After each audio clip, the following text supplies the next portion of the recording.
ఏ బాబు పద పద, ఏం చెప్తే అర్థం కదా. ఇడ్లీమా ఇడ్లీ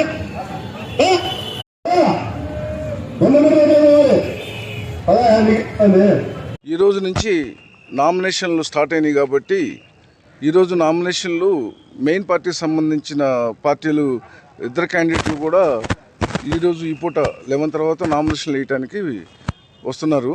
అందుకోసమని వాళ్ళిద్దరికి పొజిషన్కి చెరొక రూట్ ఇచ్చాము. చెరొక రూట్లో మెయిన్ గేట్ కాడి నుంచి ఆర్ఓ ఆఫీస్ మెయిన్ గేట్ కాడి నుంచి అటు 100 మీటర్స్ అటు ఒక 100 మీటర్స్ వరకు ఎక్కడ వాళ్ళు అక్కడ ఆపి లోపలికి నామినేషన్ వేసే క్యాండిడేట్తో పాటు ప్రపోజల్స్ 4 5గురిని 3 వెహికల్స్ ఆర్ఓ ఆఫీస్కి 50 మీటర్ల వరకు కూడా పంపిస్తాము.